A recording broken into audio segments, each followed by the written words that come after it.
हैं यासीनाबाद कब्रिस्तान के अंदर, और कल जो रात में बारिश हुई है उस बारिश के बाद के मनाजिर हम आपको दिखाते हैं। ये कब्रिस्तान में मौजूद हैं हम। ये देखें, ये कब्रिस्तान के साथ ही एक नाला है, और ये प्रोजेक्ट की जो लाइन है पूरी, इस प्रोजेक्ट की लाइन जो है वो इस कब्रिस्तान में डाइवर्ट कर दी है इस केएमसी के लोगों ने।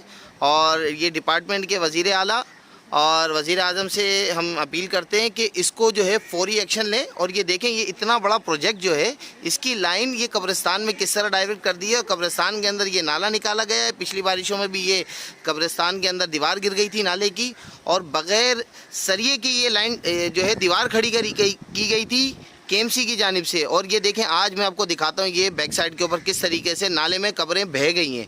ये देखें, ये नाला है, और ये नाले के साथ जो है मुतसिल ये कब्रें जो है वो नाले में बह चुकी हैं।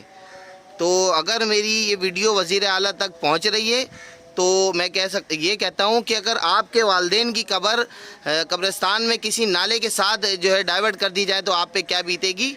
और ये देखें, यहाँ के जो लवाकिन होंगे उनके ऊपर क्या जो है वो परेशानी और किस तकलीफ़ के अंदर वो मुब्तला होंगे। और ये देखें, ये कब्रिस्तान के अंदर ये कब्रें नाले में बह चुकी हैं, ये देख सकते हैं आप। और ये यासीनाबाद कब्रिस्तान है, और ये नाला जो कि नक्शे के मुताबिक इस दीवार की बैक साइड पे था। ये प्रोजेक्ट वालों की लाइन है, और इन्होंने अपनी जगह को सेव करने के लिए डिपार्टमेंट के साथ चंद पैसों के एवज़ जो है वो नाला जो है वो कब्रिस्तान के अंदर डाइवर्ट कर दिया है।